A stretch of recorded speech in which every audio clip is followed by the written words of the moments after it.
What does the Koran actually say about the Jewish people and their connection to the land of Israel? Well, there is a verse which Allah says to Bani Israël, is the sons of Israel, when they were in the desert, "Oh, my people, enter the Holy Land which I subscribed for you." And the actual Jews which they see today, they have no connection with Bani Israël. So they think that the Jews of today, it's other people than Bnei Israel from Jews there. of today are converts to That's what they Judaism think. from Khazar. Welkom bij deze podcast van Shalom uit Israël. Mijn naam is Smadar Morag en ik wil jullie bedanken voor het volgen van dit kanaal. Abonneer je, geef een like en geef een comment na deze podcast. En ik wil graag mijn donateurs bedanken, want dankzij jullie kan ik dit doen. En als je ons graag wil steunen, al is het met een klein bedrag, ga naar shalomuitisrael.nl en dan kun je een hele kleine donatie doen. En daardoor kunnen we het licht aandoen in de studio. En vandaag gaan we ons licht laten schijnen op een hele bijzondere gast. Ik ben echt heel erg blij dat hij hier is. Zijn naam is Mordechai Dr. Mordechai Kedar. Hij is echt een expert op het gebied alles wat te maken heeft met het Midden-Oosten en de Arabische wereld. Hij heeft 25 jaar bij het IDF gezeten, bij de Israeli Military Intelligence. En hij is professor bij Bar Ilan Universiteit. En Dr. Kedar is een veelgevraagde gast bij Al Jazeera, want hij spreekt vloeiend Arabisch en weet eigenlijk alles ook over de islam, de Koran. Het is een heel bijzonder gesprek. We gaan dit gesprek vertalen met ondertiteling. Luister ernaar. Ik weet dat dit soort mensen jullie bijna niet te horen krijgen op het Nederlands kanaal. En het is belangrijk dat je specialisten gaat horen, vooral mensen die er verstand van hebben. So, welcome, Shalom. A pleasure to be here. I could say Mordechai. I asked you if you okay. allow me This instead of name. Mr. Kedar. And it's a big honor to have you here. My pleasure. And you speak many languages, huh? Well, I was, I live here in Hebrew. I speak English, as you can hear. I speak Arabic. And I don't know what you think about my English, but my Arabic is better. And Yiddish. Sprechen Sie Yiddish? Biachnish Kayed. Und warum Yiddish? My parents were speaking Yiddish. They are both from Poland. Aha. Ich kann Yiddish verstehen. Sprechen nicht. Ich spreche ein bisschen Deutsch. The same thing. Yes, but I can understand. Isn't that crazy? You speak Arabic and Yiddish. It's completely the opposite. There is much in common. There is? Between spoken Arabic and spoken Maybe Yiddish. The complaints. The complaining in Arabic. The complaining and the in curses and the blessings. And, It's so fun. The lower colloquial language, yes. And is Arabic your language which you are the best in? Or? I studied it, the literary Arabic, in the high school, in the army, and in the university. And, when you deal with a language for 60 years already, since I was 13. You look 18. Thank you so much. After 60 years of dealing with Arabic, it's time to master it. And if I would ask you, what kind of accent do you have in Arabic? Because I know that... I don't speak an accent. I speak the modern standard Arabic, which is more or less the same in all the Arab world, used in the media, in the judicial system, and in official or politics. Otherwise, they use the dialects. Yes. And the dialects are very much distinct and very much different from each other. But you can understand them as well? I understand many of them. I don't speak in them. I understand them because I speak in literary Arabic. And this is why the Arab media keeps inviting me, because the media works with a modern standard Arabic so everybody can understand in Morocco and in Iraq, because the standard Arabic is the same. What you said, the literary Arabic. Yes. My father is from Egypt. I told you before we started the podcast. And unfortunately, he didn't speak Arabic with us, only with his mother. But the only thing I could say, Aboui Masri. So when I would go in Holland and, for example, order chips you know, like a Falafel shop. like a falafel shop, but for chips. Most of them are from Egypt, so they would always ask me, because the way I look, from where are you? And then I would say, I'm Dutch, but Aboui Masri. Oh, Helwadi. Oh, you're so nice. And then I would get double chips because they would like me.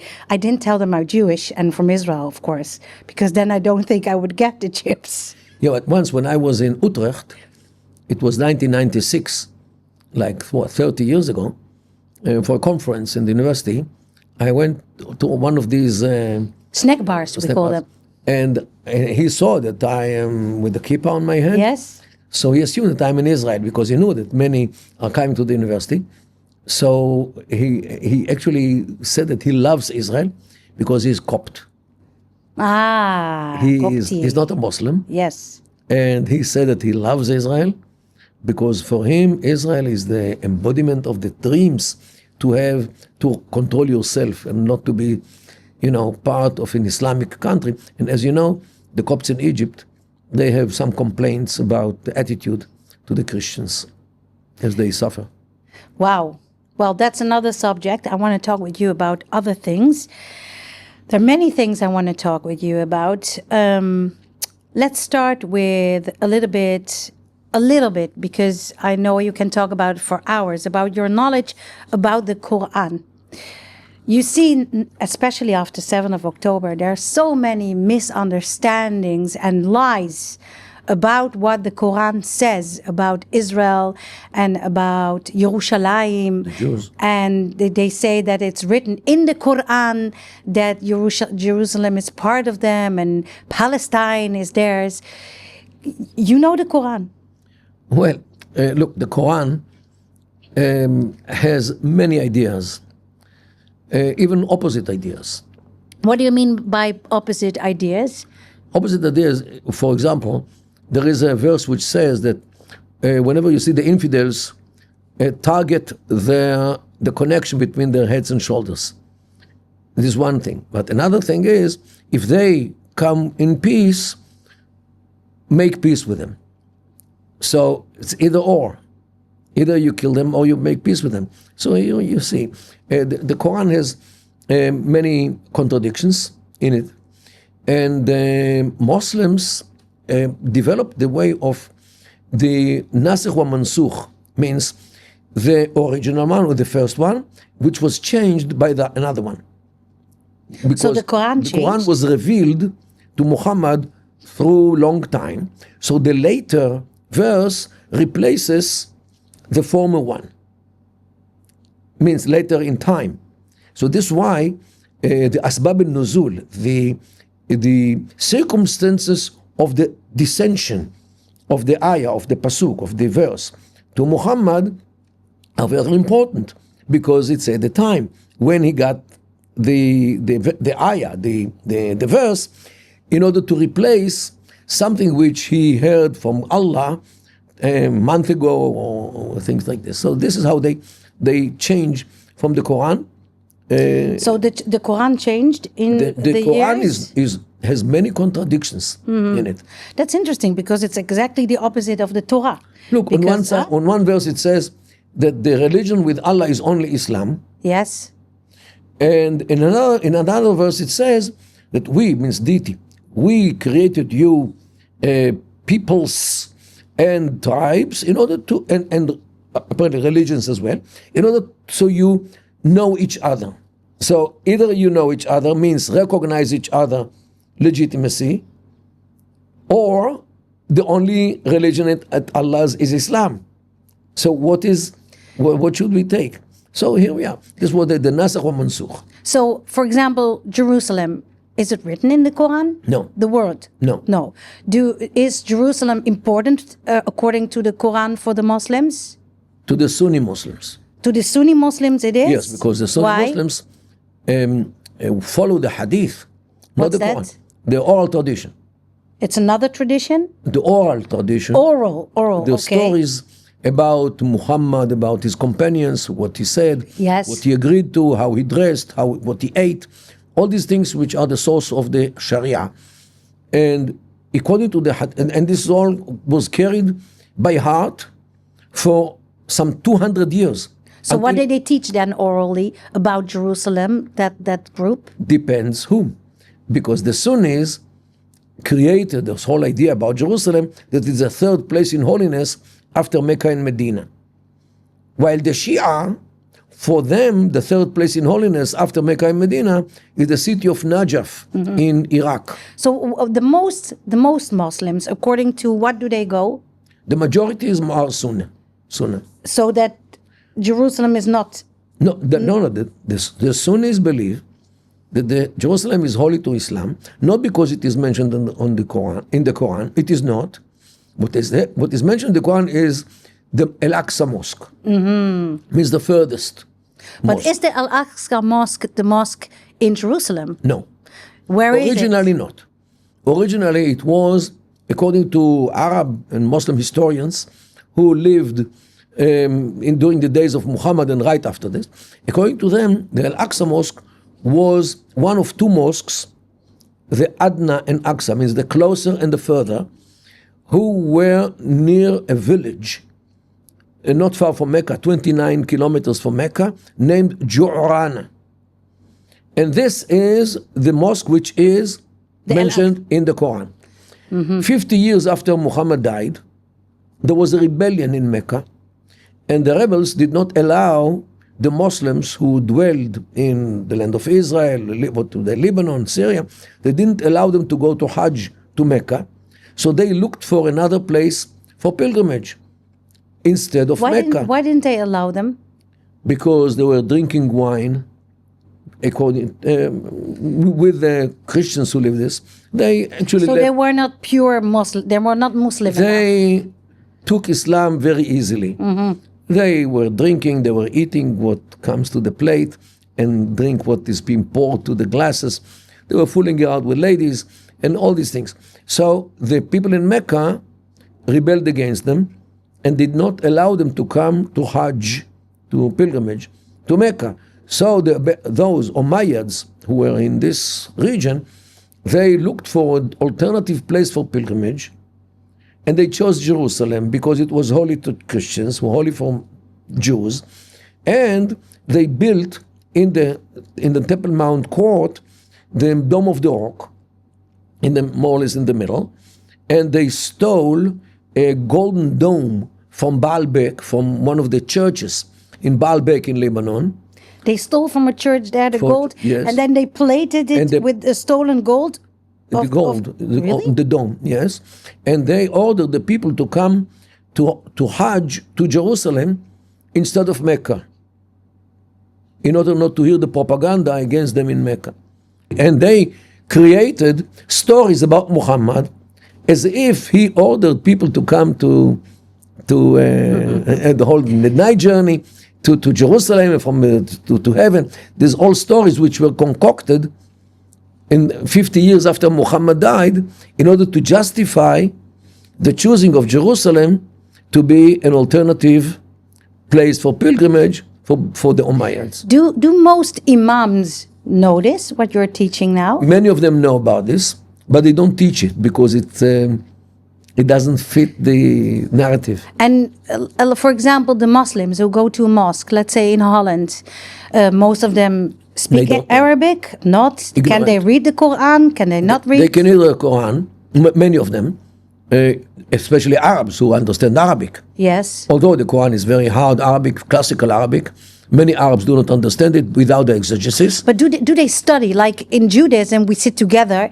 we open a book, and we study for hours everything. Do they really study? Do they really go in deep? It depends on the school which they went to. If they go to public school in Holland, apparently they don't learn much about the Quran and the Islam. They know it from home, from their families, from the mosque. Those who, I don't know if in Holland you have special Islamic schools. Yes. So in those schools, they do have Islamic studies. But depends also who teaches and what they teach, of course. Yes. What does the Quran actually say about the Jewish people and their connection to the land of Israel?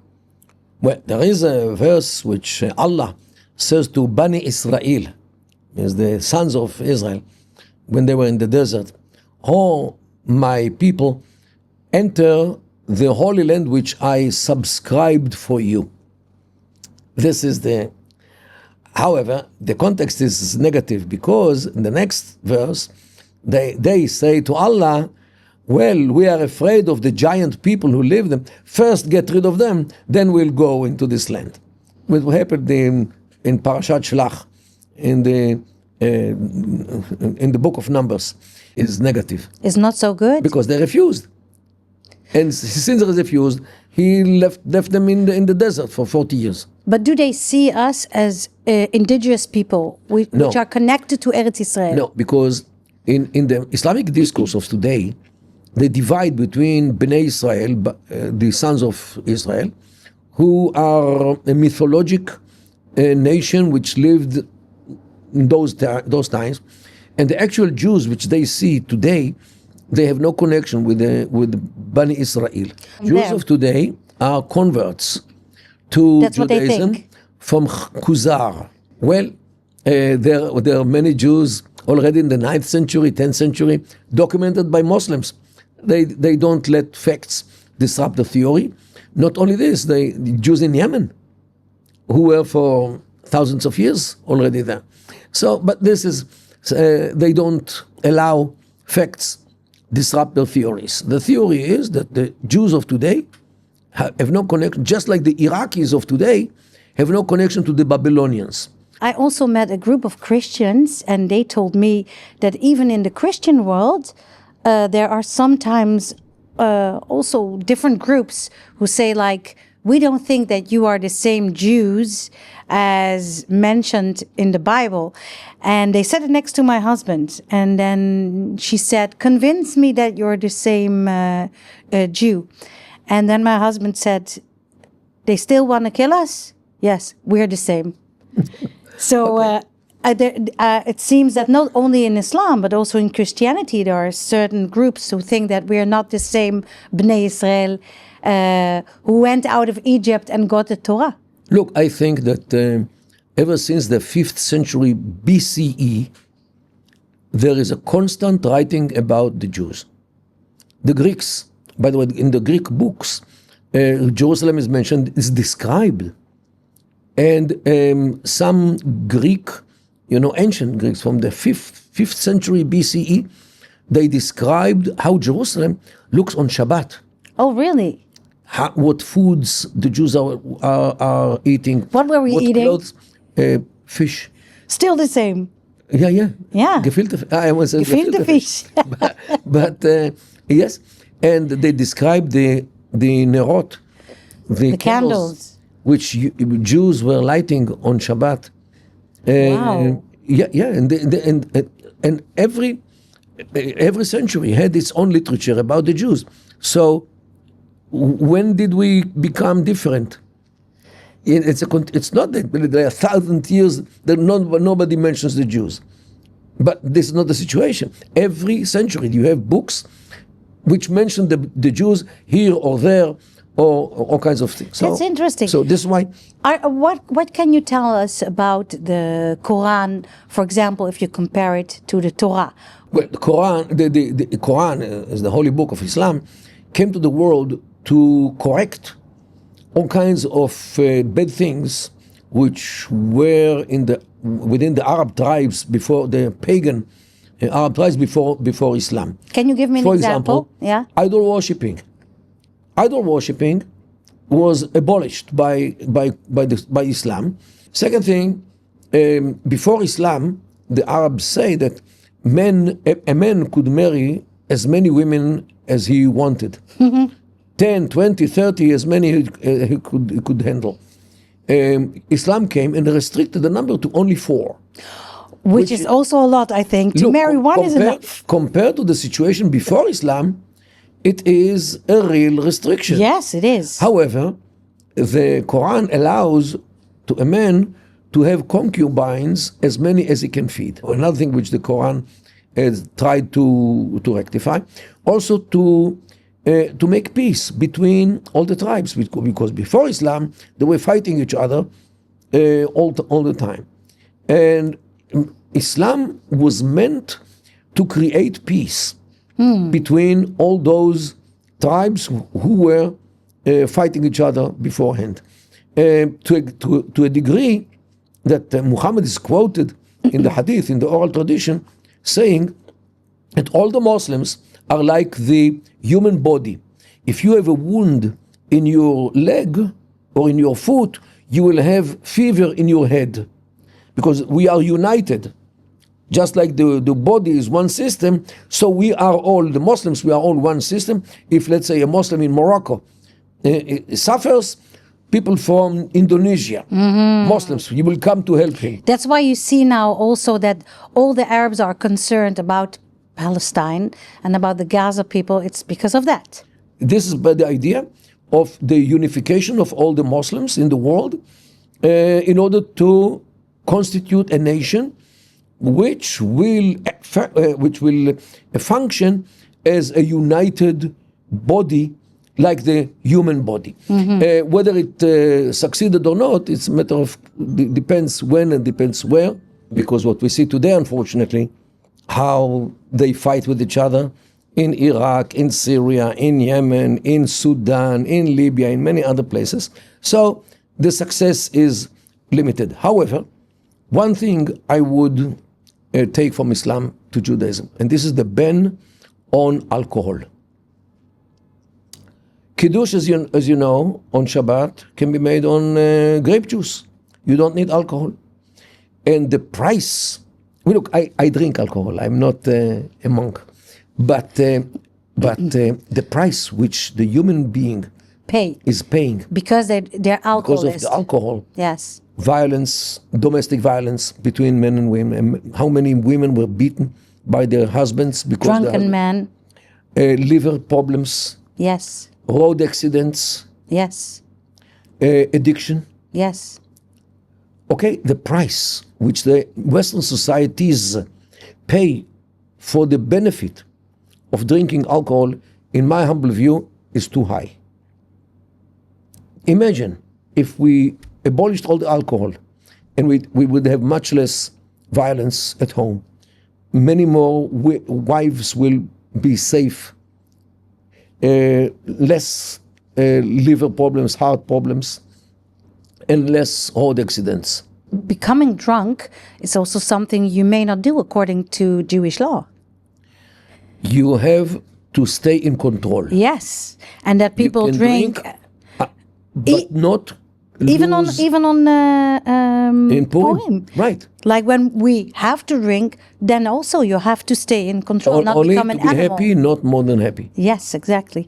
You know, I had a Muslim follower, and sometimes she writes me private messages. And first of all, I think it's very brave that Muslim followers follow my page and that they want to listen.